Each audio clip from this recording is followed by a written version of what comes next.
Hey, what's going on? Welcome to the Doug Show Live. This is our weekly live stream on Tuesdays, usually around midday. Today we're going to talk about why you should start a podcast. We'll go through about 10 reasons or so, maybe more, maybe less. And then we'll answer questions and just chat. One thing to note, I see that earlier I was watching, and there's a monitor up there. I have two monitors here and the camera right there. I was watching Alex Cooper, my buddy over at WP Eagle. I was watching his live stream, which was in the morning. So he took a little hiatus. He would pop on here and there. And yeah, checked out his live stream this morning. I didn't watch it live. I watched it a little bit later, but definitely worth checking it out. He mentions, well, the title is How Bad Was 2023? So he gives updates on his various projects and talks about what he's going to be working on. So he's going to be back next week. So be sure you check it out. Leave a comment over there as well. Let me know in the chat if you could hear me okay. We have some of the usual suspects here. We have Richest Domains from Arizona. Good to see you. And our good buddy David. David is right there with me. He says, I agree with starting a podcast. I have too. David, please tell me in the chat, maybe like the top 3 or however many reasons you want to put, but the 3 reasons why you really enjoy podcasting. I have 2 myself too. I'm going to start a new one here in a few weeks. More to come on that. One of the reasons I am choosing this topic is I have a boot camp that I'm starting next week on the 15th. It'll be a 10-week boot camp. And basically you're launching your podcast alongside me and a few other people. Essentially, it's like part live training and part mastermind group. So there's an accountability portion. And I actually, for the first time in a long time, I've set up a community, and that's over on Kajabi. It's pretty much locked down, so it's only going to be people in this cohort. And if I run it again, there was actually a lot of interest in it, but the timing has to be just right. And I didn't let anyone know I was doing this. So I was like, hey, I'm going to do this boot camp. And I launched literally the worst time that you could launch anything is between Christmas and New Year's, and that's when I launched it. So it was a higher friction than really most other times. And the thing is, people are excited for the new year, right? So they've been planning on doing something for a little while, and many times they just didn't have an open schedule. They were like, all right, New Year's coming. I'm going to work on this thing. It's a brand new project, or I'm going to refocus efforts into something I've been working on. But for me, I was like, I've been dragging my feet, so I'm just going to launch this, move forward, have a small, tight group, and then see what comes of it. I'm launching my show anyway, so several people were asking me questions, so I thought, maybe I can help more than one person at a time. Anyway, there's a link in the description. Kent is on too. What's up, buddy? Good to see you. And what we'll do, we'll get to the point here. I think it might be a shorter or a smaller crowd today because of the topic area. So a lot of people on the channel and a lot of people on my email list, they are more interested in niche sites and setting up authority site, something like that, SEO focused. However, a lot of people, especially the more advanced folks, are interested in spreading their platform and really having like multiple mediums. So a lot of us, we started off writing and blogging has changed, and some of those conversations have moved from like blogs, blog posts and comments to social media. So the conversations are still happening. It's just somewhere else. And in light of many of the algorithm updates in the last year or so, plus the volatility that we see because of AI and changes in how content's published, changes in the way that Google is viewing, ranking, and dealing with the huge influx of new content, most of which is pretty good because the AI tools have gotten much better. I am looking to spread the platform, do more things that are harder to recreate. So like by definition, and I think, David, with your 2 podcasts, there's a lot of work involved in it. There's a lot of planning. And when you do the first one, you're learning everything. You're making tons of mistakes. Probably the second one, you did a better job. I'm launching what is now going to be the 4th podcast that I've launched. Some have retired, but this new podcast is going to be the culmination of what I've learned over the years. So I, in theory, should be able to do more advanced marketing techniques. I should be able to have a higher level of quality just right off the bat. So anyway, when you launch a couple shows, it becomes easier. And the thing is, there's quite a barrier. People are just a little bit nervous to do it. Maybe even more nervous to do a podcast than YouTube. I'm not sure. I guess it depends on the person. But I'm going to go through 10 reasons why you may want to start a podcast. And I may add a couple bonus ones. In fact, I have a little idea here that I will ask for feedback from the folks in the chat, but also if you're watching later, I know a lot of people watch these later, let me know in the comments. So the core of the audience is interested in affiliate marketing, publishing content online, and SEO. So those are kind of the big areas. And I'm pivoting a little bit here where I want to split the focus somewhat so that I can talk about podcasting and YouTube and other stuff a little bit more.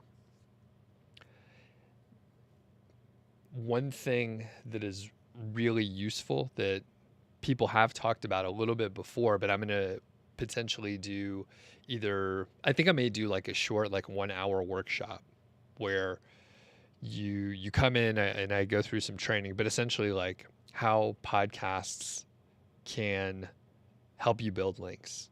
So there's a few ways to do it. And I think that's some things that I could mention in the list here, but you could build like really great links through podcasting. Not that it's easy, but you really don't want easy links. You want good links. You want relevant links. Those are the ones that, those are hard to recreate. All right. So I'm going to get into it. And then if you have questions, please ask the questions out there. All right. We got Dula from Kenya, SEO video show. What's going on? Good to see ya. So talking about podcasting. So let's get over to my list so that I can tell you about it somewhere. All right. So a couple of these are pretty obvious. Some of them are less obvious. I think I could count that first one. Number 1. I totally lost my train of thought. It's funny. I just got back from a workout, so. Okay. Number 1, share expertise and passion. I don't think you necessarily have to be passionate about whatever your podcast topic area is, but just like building a website, it will make things so much easier if you do have an interest in the topic area. And no one wants to listen to you if you're not interested in the topic. It will come through. And there have been potentially good guests that could have been on my show, but I was not interested in the topic. So I just said, hey, I'm not interested. They could be super interesting, but I'm just not interested. A lot of times those go hand in hand with someone trying to market something. And my guard goes up when someone's just trying to get in front of the audience. It's very clear they're doing like a marketing campaign. So always look out for that. So number 1, share your expertise and passion. Number two, and I think this goes right along with it, I talk about this all the time, is the networking opportunities. So if you have passion, if you have interest, if you have expertise, it's a great way to have longer form conversations that would essentially be impossible to have otherwise. You can network online very easily. You could do collaborations where like maybe you trade interviews. So that's pretty common. Is that really frowned upon? I mean, that's a good way to do it. Like maybe you have a good rapport with someone and then you'll want to continue the conversation or just interview them. So that's a very common thing to do, just trade interviews. Additionally, if you go to a conference, you can meet people that you can interview. So you have like a reason to talk to them and you have a reason to continue the conversation. People are usually interested in being on podcast. You're promoting them, you're putting them as an expert. The the interesting thing is like when I go to a conference, I just get pitched all the time. So they're like, "Hey, I got a book and I know you interviewed this other person, so I have a similar book. Why don't you interview me?" And the thing is, I hate it when people are doing their book tours because it's literally just by definition, it's just self-promotional, which I don't necessarily have an issue with, but if I'm if I'm sitting here in my ivory tower and I've built an audience, I've built trust, and they're like, "Hey, I just want to tell you this story real quick, and I want you to try to sell books for me," because a bunch of authors figured out that that's a great audience to get in front of. So I'm always leery of that. The point is, if you do have a podcast, a ton of people will want to talk to you, and then you could pick and choose who you want to interview, which essentially that's what happens. It gets a little weird when they're like, "Oh yeah, like here's my card." I don't have cards either. Um, but it gets a little weird when you see them the next year and like that you didn't call them back or whatever. But they're the ones that made it weird, right? They're the ones that made it weird. Good for them for asking though. Okay. Number two, build a personal brand and sort of brand voice. So if you have a blog, like you're already on that path potentially to have like a personal brand or just a brand identity if it's a little more detached from you, which is totally okay. But it helps you essentially take whatever medium you're already creating on and transfer it over to something else, audio in this case. And actually in the boot camp, we will be doing YouTube as well. So I think like YouTube is a piece of the puzzle. A lot of people do consume their podcast on YouTube. It, I bet there's some sort of demographic makeup, but overall, like you can get discoverability on YouTube where you can't get it so much on some of the other audio only platforms. All right. The fourth one here is audience engagement. So, in my opinion, I think the podcast maybe is the the best way I've been able to like build a deeper connection with listeners, specifically the audience in general, because there's so much content and it's such an intimate way to consume content. If I'm reading a blog, I'm probably skimming it. Usually, and this is one of the advantages with the audio only format, is people can do other things at the same time. Drive, work out, do the laundry, whatever. They can do all sorts of stuff while they are listening. So there's just a huge amount of time where you're able to build that connection. So, in my opinion, people feel like they know you. And the thing is, I listen to a lot of podcasts, so I feel like I know these people because I've listened to hundreds of hours.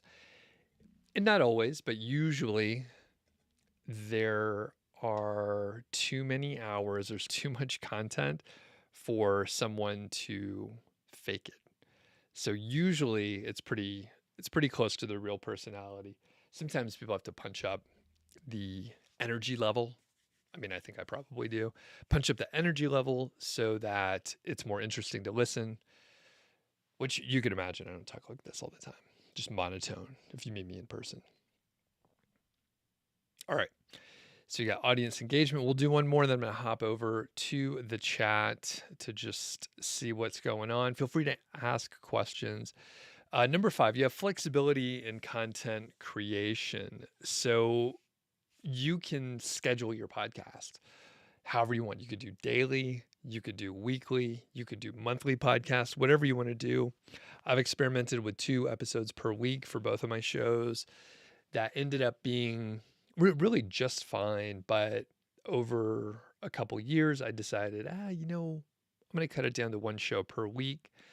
And it's been fine. Part of the reason is a lot of my episodes are kind of long. And there's so much content out there that I know some people were having a little bit of a hard time catching up.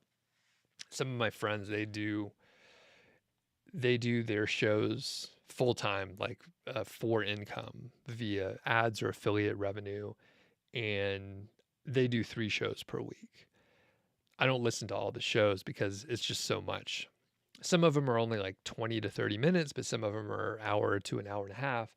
And it just gets to be a little bit too much. And I'm doing a bunch of other shit, so I don't want to listen to like podcasts 24/7. So you have a huge amount of flexibility about what you can do, and you can just make it up. Like it's still the Wild West in the podcasting world. So, all right, we're about halfway through the list. Thanks, folks, for asking the questions. We got leather art as well. And okay, rich domains. So not ready to jump into podcasting yet, but still love to be here. And you are watching the WP Eagle live stream a little bit late. All right. And you're listening while you're trying to move your old sites from HostGator to Hostinger. Yeah. So multiple site migration. Always fun. Okay, Graham. Good question here. Did you have any technical or audio experience before any of this? How challenging was it to start? Did you have any help? No, I didn't have any like audio experience at all. And yeah, great question. It gives me a little flexibility here. So I did, pardon me, I did a lot of research ahead of time, and I knew that the audio, speaking of audio, I'm going to mute here. My voice is so scratchy. Hold on.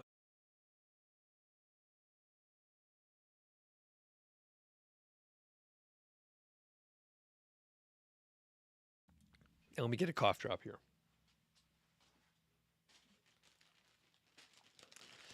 Gotta have these on hand all the time. All right. So I didn't have much experience audio wise, other than like just, doing Zoom calls or conference calls at my old corporate job.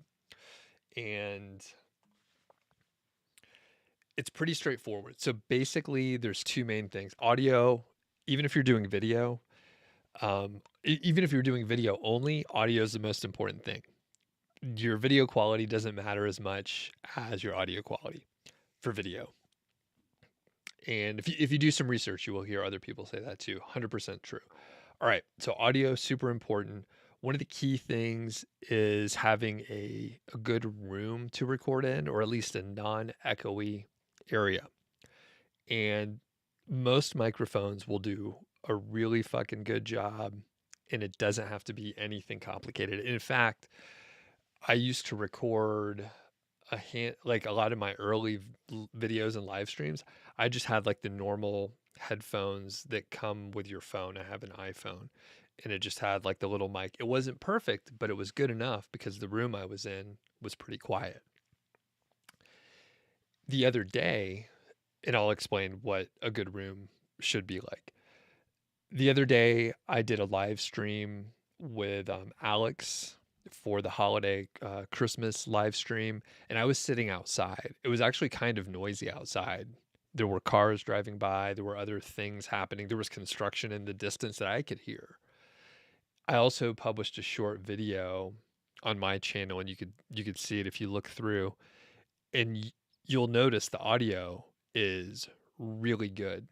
I was using a ATR 2100. It's an Audio Technica, and I've traveled all over the country with that microphone. It's very durable.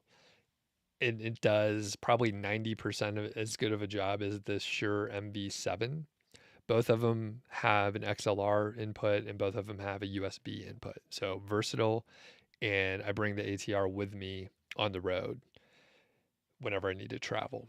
So I could plug that in directly into my laptop, or I used to record on a small Zoom H4, which I still have. I still bring it around, and it'll accept like 2 microphones. And that is a very like sort of high performance. So it's a rugged piece of equipment. And the ATR 2100, I buy a lot of my stuff used. I have 3 of these MV7s. I bought all 3 of them used, and it looked like they were never used. I think they were like open box or something like that. They look pristine. And ATR 2100, I bought that used on eBay. Again, it looked brand new, and I think I bought it for like $45. For the H4N, I don't even have the Pro version. I have an older one. I bought it for $80.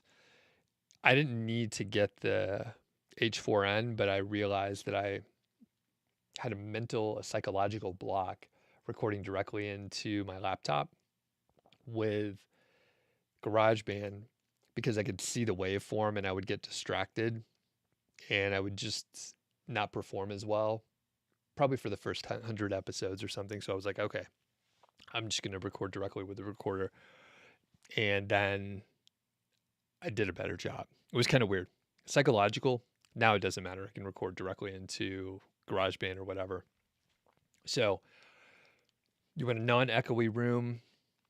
You can get a $50 microphone or a $20 microphone, just a dynamic mic that you could plug in to your laptop. And the room should have like carpet or irregular surfaces. So one thing, I think this might work.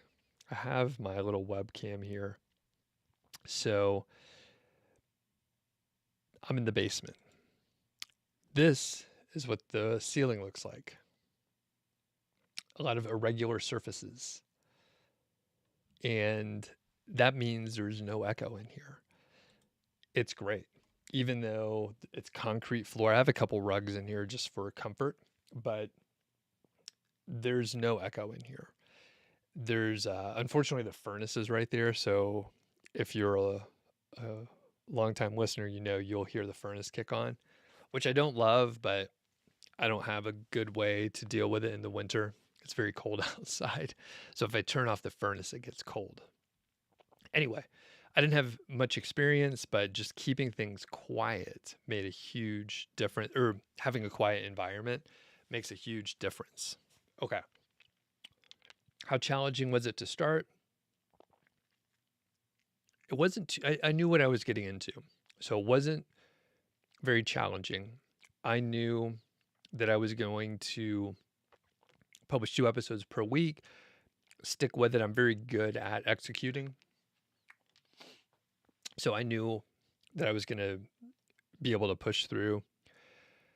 I experimented with like a couple different formats. Some are better, some are worse. And I also knew I was publishing a lot. I was getting the reps in.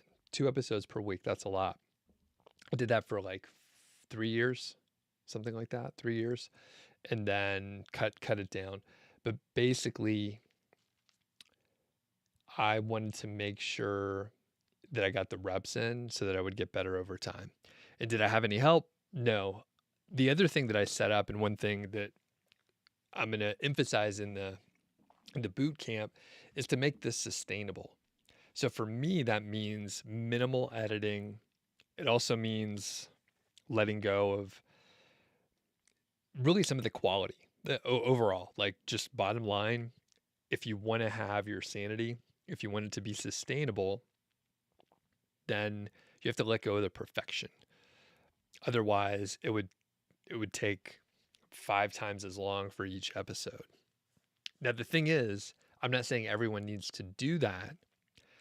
If you have the ability to hire a company to do the editing and some of the other work, then that takes a lot of the weight off your shoulders so that you're able to spend the time creating the content, but not so much on the editing side. I didn't have any help, and most of the episodes are like unedited, like 90%, 99%. And you could hear it again. I'm putting out enough content where I'm just like, it's not all going to be perfect. And some of them, they're going to be bad, right? No one wants to say that, or people are like, every time I want to do the best that I could possibly do. I want to do as good as I could do for a very long time. Sometimes it's not going to be the best. And that's okay. Turns out it doesn't fucking matter that much. You don't want to do a shitty job all the time. Like, don't fuck up twice in a row, but it's okay. Okay, David has 2 podcasts. David says this: it gives you credibility, it builds trust, and you could drive traffic to your organization or even affiliate site. And it's also a lot of fun. Perfect. And I can't remember if I had those, but that's perfect. It builds really authority and trust. And those are 2 things, right? So I haven't even talked about like how that translates into EEAT. So if you have an affiliate site and you're thinking, podcaster is not for me. If you have an affiliate site and you're into it and it's like a passion of yours anyway, the topic area, then you're able to take your hobby to another level. And I don't think my buddy Matt Giovanisi, I'm not sure what he's working on exactly, but it's not Money Lab. But I was going to say, like, he has a hobby around brewing beer, and he created a website, Brew Cabin. It's fun. It's what he would be doing anyway. And he started spending more time on YouTube. He didn't create a podcast, but he started spending more time on YouTube. He did, however, make friends, like through his networking, because he had those 2 pieces of his platform. He reached out to a very prominent podcaster in the space who I followed when I first got started. So if you hear me talk about like, hey, there's this beer brewing podcast that I listened to in 2007. That's how I started listening to podcasts. It was that, and it's called Basic Brewing, and they started podcasting like way back in the day. And I watched their video podcast, and then I got hooked up. Literally listened to hundreds of hours of their content, and yeah, just amazing. Not only is there a huge amount of credibility and trust, but I feel like I know the guy, even though I haven't listened to the show in, I don't know, 10 years or something like that. I listened to Matt's episodes, but anyway, great point. Graham says, how many episodes did it take before you noticed exponential growth? Interesting question. Literally all the shit I've ever worked on, I've never seen exponential growth. So just get that out of your head. The one caveat on website traffic, Google traffic, I have seen exponential growth there, but that reaches its peak fairly quickly and then kind of levels off. And at this point, Google SEO traffic, if you see fast growth, then they can take it away just as fast. So that's another thing, like exponential growth, people are like hockey stick growth. If you can get traffic or get earnings or whatever criteria or impact you're looking at, if you can get that really quickly, you can lose it just as quickly, maybe even faster than you got it. So keep that in mind. You probably, I mean, if I was giving people advice, I would say don't try to do anything fast. It's going to it's going to be a liability overall. Okay.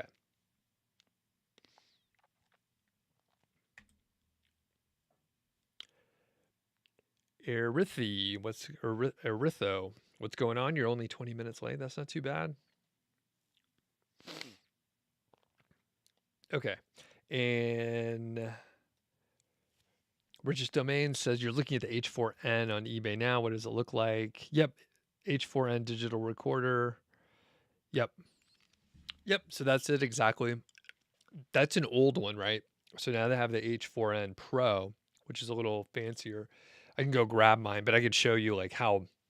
I mean, I think a band used it before. It was all beat up, but it's very rugged. I think you could probably, I mean, I wouldn't want to drop it, but you could probably drop it and it would be okay. I'll grab it.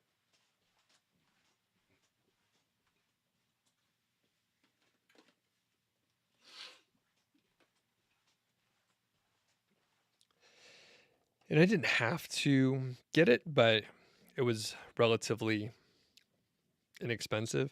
So, like I said, you can see it's a little beat up, some scratches on it. There's the two XLR inputs. You could also do like a 1/4 inch input there as well. There's a line out.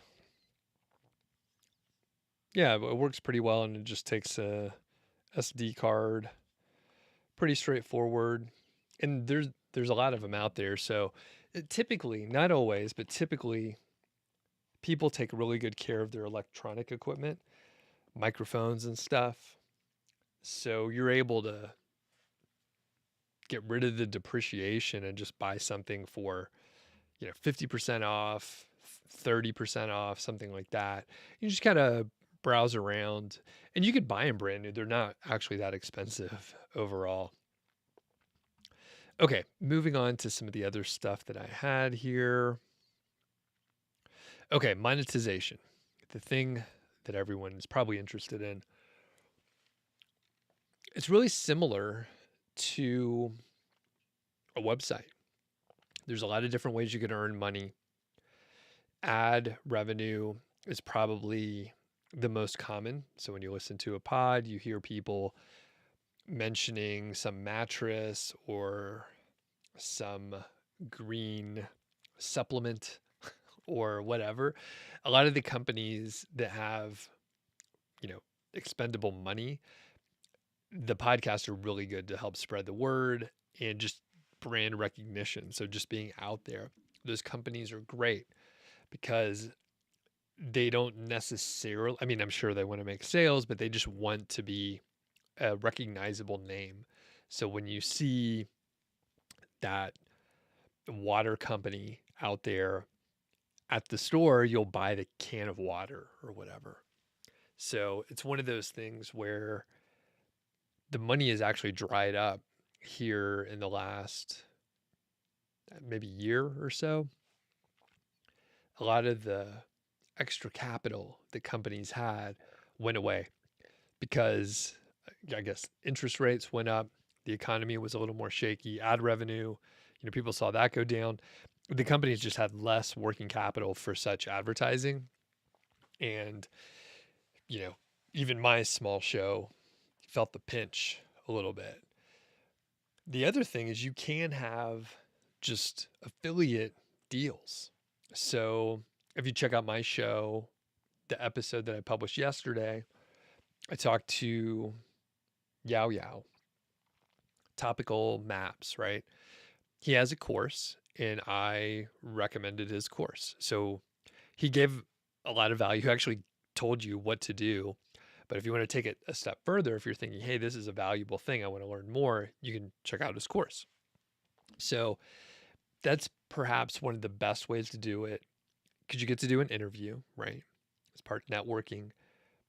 The person's providing value. So the audience is learning something. I'm learning something. The person is establishing their expertise, and then you can offer their course as an affiliate, and everybody wins, right? The audience is educated if they want to go deeper they can. The guest sells their course and you get a commission. So everyone wins. There's literally no downside on that. I think most people are, especially in our industry, they're used to online courses being promoted or some product being promoted. Further, right, I mentioned a course as a specific example from yesterday, but you can have a service, right? A few months ago, I interviewed Chris. Last name, it starts with a P. Pinelli. Chris, he's over at Linkify, and he does Haro link building. He has an agency, Linkify. He told us his story, talked about the process of doing Haro link building as a campaign, and then he said, "Oh, I have a service." Again, perfect example of interview, it's education, and then you end up with the opportunity for people to either take that action, what they learned, or to hire a company to do it. Everybody wins again. All right. Ariel's on. Good to hear from you. It's been a little while. Hope you had a good new year. All right. Monetization. You could also earn with like memberships, right? So you could have like just the normal content, but then you could have people pay, and then you have additional content behind the membership or paywall. Again, pretty standard. You could also do a donation model. I've tested that. I'm testing that with my other podcast, Mile High Fi. It has gone worse than I expected, and also about how I expected. So I was hoping that we would earn a little bit more. We barely break even. And essentially what we do is we take the money and then we buy stuff and then give it to the audience whenever we're out at a conference. So that's one thing. You try donations. The thing is, and I think it's probably the same on YouTube, podcast, a blog, you have to have a very big audience for that to work out well. And Mile High Fi, we get, probably about 5,000 downloads per episode or so. And, we can make a few $100 with some ads, and the donations don't quite match that. So we're experimenting and testing it out. All right. Kent says, all right, there was a show, Pennies and Popcorn. It was part of the Mile High Fi network. And the premise was they were taking money lessons or talking about what you can learn from TV and movies. So they would look at a movie like National Lampoon's Christmas Vacation and talk about the money aspects. It's kind of cool, the approach that they took.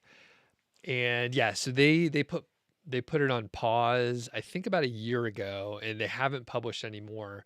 I will text them and tell them that someone asked about it.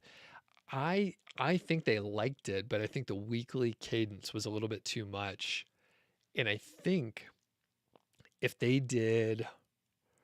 bet if they just did like one episode per quarter or something like that, that would be pretty fun for them because they could spend a little bit more time to prepare. And I think, yeah, week in and week out, it was a little bit much for them.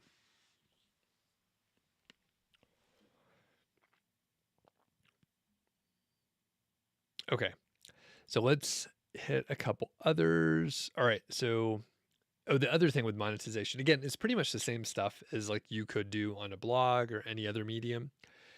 You can have your own online courses, right? It's like, or digital products, whatever they might be. Additionally, and one thing we haven't really talked about with this podcast bootcamp, right? I mentioned I'm pivoting just a little bit. A lot of people that are interested in blogs, earning money online, side hustles, they probably listen to podcasts. they're probably interested in, hey, it would be cool to have my own podcast, but I don't know what I would do. Um, the the best scenario for the boot camp is really, it's more of an like the people that should be in there potentially. Like you could, if you have nothing, if you have no website, you can still do the boot camp 100%. The highest leverage value would be someone that has an e-commerce site or they have an existing business and they want to expand their reach, which is another point. They want to expand their reach. That is probably one of the best things they can do. Quick example, I will probably interview her. There's a friend of mine in town named Annie. She's a commercial real estate agent. She has a podcast dedicated to Longmont and things going on in Longmont. And it's not a real estate podcast. It's not related to real estate, but she's like a trusted source. So if someone does need commercial real estate help, they know Annie does that work. So whatever business you have, there's probably a strong case that if you add a podcast, then it will help build trust and just help you sell more stuff, whatever it is, whatever you're selling, whatever service you're providing, whatever you're doing. If you have a podcast, it will probably help your overall bottom line because of the trust that you can build. So like I said, expanding the reach, there's a certain audience that only reads. There's a certain audience that only watches YouTube videos. And if you could expand and meet the people that listen to podcasts, you could expand your reach. And the other thing is, like the example with Annie, like people will listen to her show that are just interested in what's going on around Longmont and like the restaurants that are opening, that are closing. One of my other friends who was on the show recently, Dusty, she talked about dating in Longmont. So there were a couple guests and it was like dating in like the modern age in Longmont. So there are many different topics. And I think you can get out in front of a completely different audience. It may not be a direct ROI sometimes, but it helps expand that reach to really a global community. I mean, when you think about it, some people may listen to Annie's show that are just thinking of traveling through Longmont, or maybe they're in Boulder or they're going to pass through Boulder and they're like, should we go to Longmont or should we just skip it? So they may check out Annie's show to see like where to eat, something like that. All right. This one's a little bit of a softer one. So just, it allows you to be creative and take the ideas in your head, hopefully refine them a little bit, and then share them. So I was listening to a podcast today, I think it was a Tim Ferriss show, but they highlighted that, writing helps you clarify your thinking. And talking through it can help to, hopefully you do write it out ahead of time and make a little bit of a plan before you do your show, but you can clarify your thinking through having a show. Maybe it's a dialogue with a guest so that you can have the interaction, you can clarify your thinking, and then have a little bit of back and forth and conversation with the audience as well. So you clarify your thinking, maybe they have some comments, and then you go back and forth and everyone's a little better off. So it offers that creative outlet. All right, we'll wrap it up here. And any other questions out there? Ariel, we'll have to get you back on soon, by the way. I know we were trying to make it through the holidays, but let me know. Be good to have you on a live session.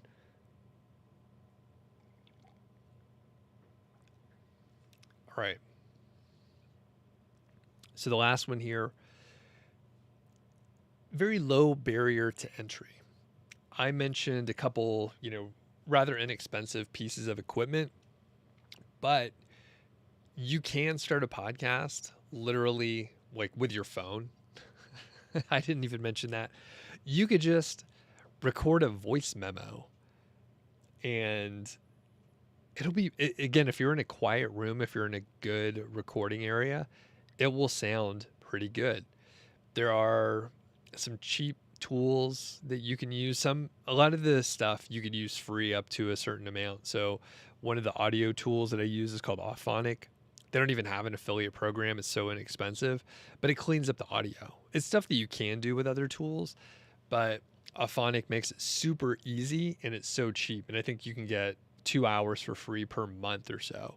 So if you were doing like a few half-hour shows, let's say 4 to 5 half-hour shows per week, like you should be mostly okay. Maybe do 20 minutes, for those months that are a little longer. But the point is, you could record on your phone. You can get, I think, free hosting with some of the podcast hosting platforms. Usually limited, but it typically costs around the same as like hosting a website. So, if you pay for a year, it's maybe like a couple $100, maybe a little bit more, but it usually doesn't get more expensive until you start getting a lot of downloads. So anyway, low barrier to entry, and I'll add a couple others. So Kent mentioned the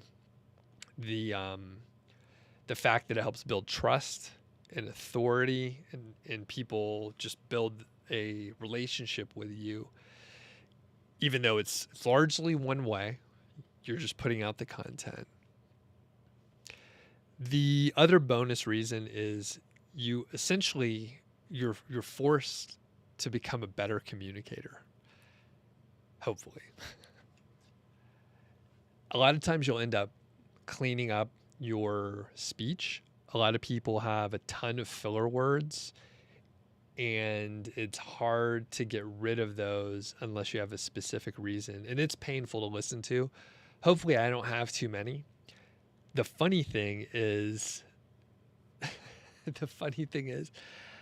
when people cut out filler words, they're usually just silent. So you hear me, especially on a live stream where I'm watching the chat and I'm like looking at my notes. I'm trying to keep everything going.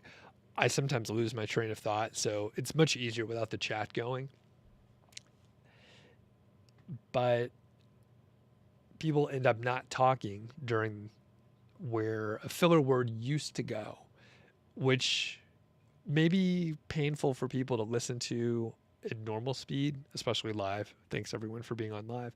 But a lot of my friends that I bump into, they're like, hey, I listened to your show. I listened to you at like 2x. So it turns out you talk super slow, which is true.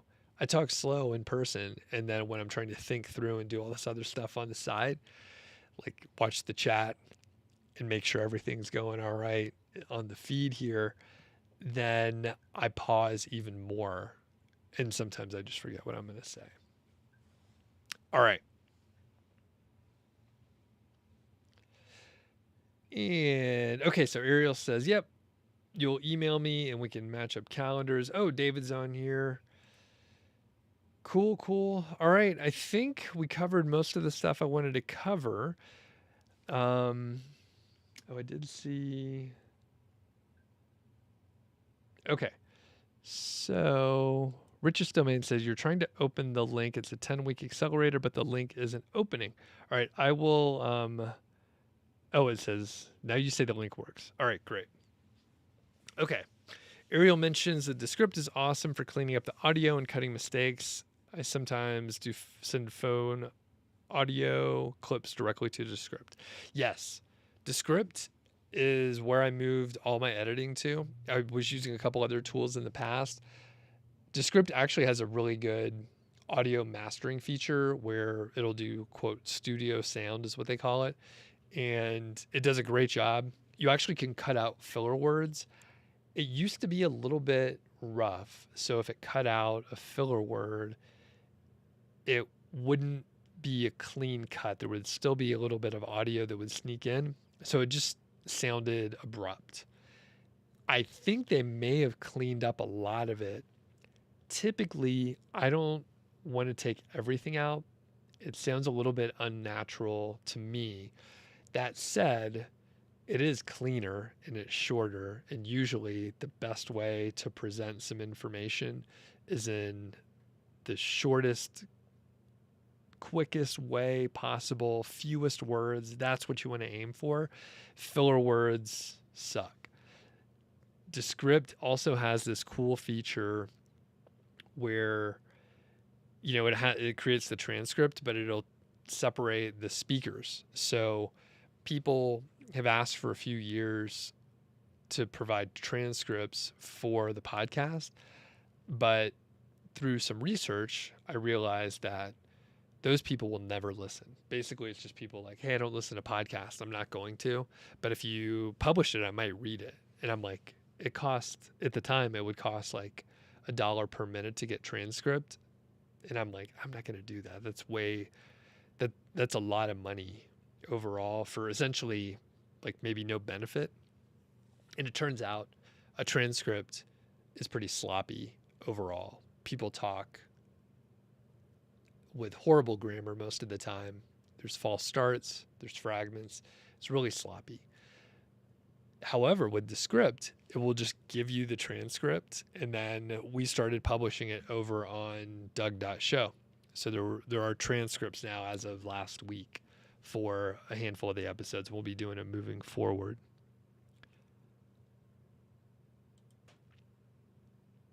All right. Cool. And David mentions an audio cleaning app that's out there. Nice. All right. Any other questions about podcasting? Please check out the accelerator if you're interested, or if you know someone that's interested. 10 weeks is starting up on Monday. And David also mentions that you could transcribe the podcast and then put it into ChatGPT to make a blog post. Yes, and that's part of the whole process. So that's one thing I added in the last week.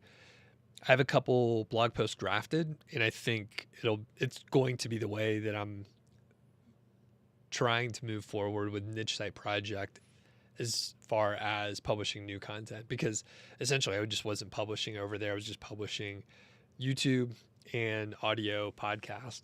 But now I have a way to, like I said, a transcript, let's say it's an hour-long interview, there's maybe 10 minutes of like the meatiest, the best stuff. And yeah, ChatGPT, it could just cut out all the BS, give me the pure outline, the pure content, and then just write a blog post about that in 400 to 500 words, right? Just what's the summary? I don't need to hear all the backstory. I just want the 3-minute read here. Like that's all I want.